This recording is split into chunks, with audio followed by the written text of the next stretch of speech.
Extra, extra! Foi revelada a identidade do escritor misterioso que quebrou todos os recordes de venda no último ano. Na famosa feira de Frankfurt, editoras do mundo inteiro disputavam à tapa os direitos do seu último livro. Mesmo sem dar entrevistas ou revelar o seu nome, ele deu o que falar. E não, eu não estou falando de Helena Ferrante. Prontos para a revelação do nome do escritor misterioso? Foi o bot SHK-001A versão 1.2.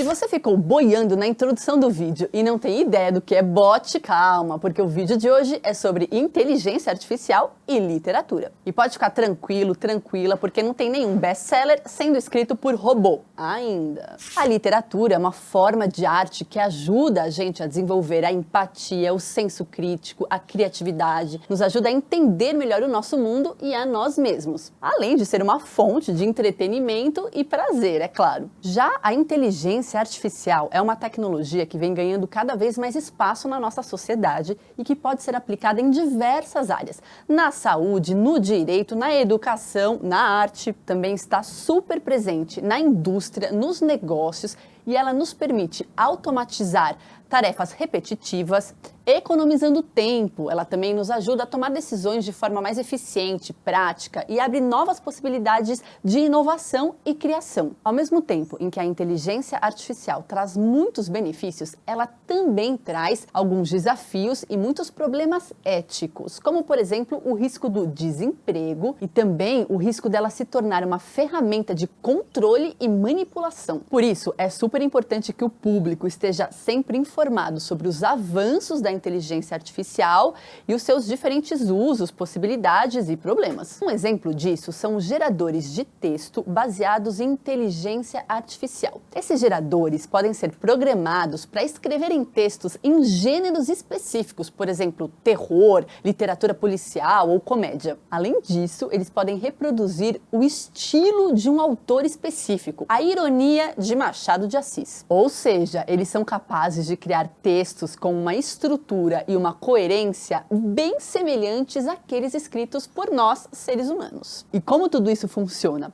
Os bots, ou seja, os robôs, são treinados para eles conseguirem reproduzir um estilo específico. O ChatGPT, que veio à tona no final do ano passado e que é o popstar da inteligência artificial hoje em dia, não é exatamente um gerador de texto, mas olhem só como ele foi treinado. Ele foi alimentado com mais de 8 milhões de documentos e 10 bilhões de palavras. Eu fiz alguns testes com o ChatGPT, fiquei bem impressionada. No final do vídeo eu vou falar mais sobre isso. Voltando à inteligência artificial e à literatura, uma forma em que a tecnologia pode ajudar os escritores é quando as máquinas decodificam padrões e tendências em um conjunto específico de textos ou livros. Com isso, é possível criar programas que ajudem os escritores a encontrar ideias para suas próprias criações a partir, então, dessas tendências e padrões decodificados pelas máquinas. Gente, mas é óbvio que a inteligência artificial ainda não é capaz de reproduzir a sensibilidade e a criatividade humana na criação literária. É bom deixar isso bem claro e eu nem defendo essa ideia, hein? A tecnologia pode ser um auxílio valioso para os escritores, mas ainda precisamos da criatividade e da sensibilidade humanas para criar obras que realmente toquem o coração e a mente do leitor. A inteligência artificial já foi usada para criar histórias e obras de literatura. Um exemplo é o Poetron, de 2017, um gerador de poesia baseado em inteligência artificial. O gerador foi alimentado com milhares de poesias e programado para escrever com estilos e temas específicos. O link para você conhecer esse projeto está aqui na descrição do vídeo. Eu preciso contar para vocês que eu entrei e achei meio péssimo. Outro exemplo é o roteiro de curta-metragem Sunspring. Os cineastas responsáveis pelo projeto procuravam criar uma máquina capaz de escrever roteiros de cinema. Então, eles pegaram centenas de roteiros de TV e de cinema, de ficção científica, como por exemplo Jurassic Park, Minority Report e Frankenstein, e alimentaram uma rede neural de inteligência artificial chamada Benjamin. Eles deram à inteligência artificial algumas indicações para ajudá-la a começar. Por exemplo, o título do filme, Sunspring, algo como Nascente do Sol. Também deram um cenário futuro, onde o desemprego é massivo e os jovens precisam vender o seu próprio sangue. E também deram a cena inicial da história.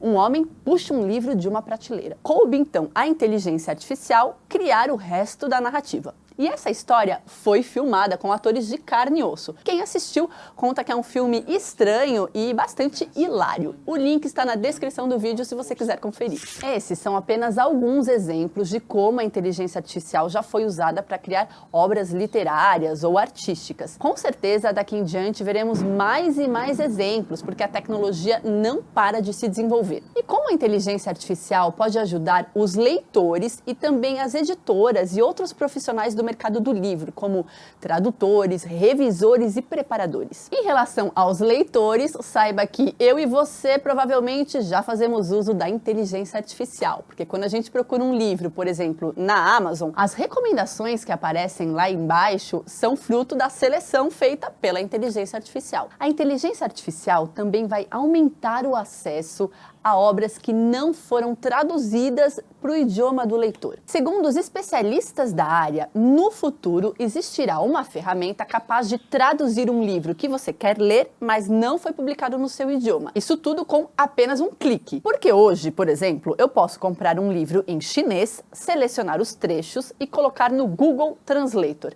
Mas isso não é nem um pouco prático, né, gente? Esse bot de tradução que surgirá no futuro talvez não consiga fazer boas traduções de obras com muita complexidade literária, por exemplo, uma peça de William Shakespeare. Mas com livros mais simples, com linguagem acessível, por exemplo, um livro de gastronomia ou então de marketing digital, isso será plenamente possível. A inteligência artificial também pode auxiliar na transformação de um livro digital em audiolivro, ajudando assim os leitores que preferem escutar ao invés de ler.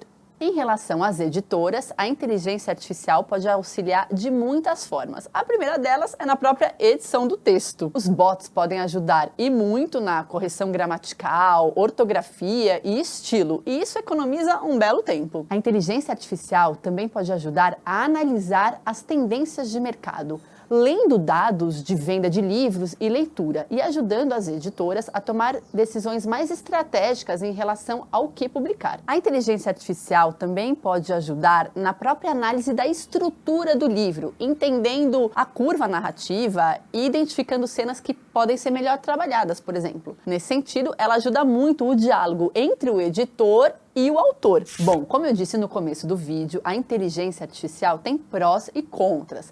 Ela está se desenvolvendo rapidamente, entrando cada vez mais nas nossas vidas, então é impossível ignorar essa realidade. Eu quero saber aqui nos comentários o que você acha disso tudo, mas antes preciso te contar uma coisa. Parte do roteiro do vídeo de hoje foi escrito não por mim, mas por um robô. Eu usei o ChatGPT para testá-lo e já fui pedindo para ele escrever sobre o tema inteligência artificial e literatura. Eu fui dando comandos específicos para ele e depois editei o texto. Então, por exemplo, eu pedi para o ChatGPT falar sobre as vantagens e desvantagens do uso da inteligência artificial na literatura. Eu fiquei impressionada com os textos que o ChatGPT me devolvia. De fato, é uma ferramenta bem avançada. Ela está na descrição do vídeo e eu recomendo você explorá-la para entender melhor o que eu estou falando. Ao mesmo tempo, nesses textos eu identifiquei uma certa frieza, falta sensibilidade, emoção, um tempero a mais, ou seja, aquilo que constitui o pensamento humano. Ainda nessa reflexão, eu recomendo um vídeo do canal Nerdwriter. Esse é um canal de vídeo ensaios que eu gosto muito e ele fez um vídeo só sobre o ChatGPT. O link também está na descrição aqui do nosso vídeo. Vamos continuar essa conversa nos comentários. Não deixe de me contar o que você pensa sobre tudo isso. E a gente se vê na próxima quinta-feira com mais um vídeo. Tchau!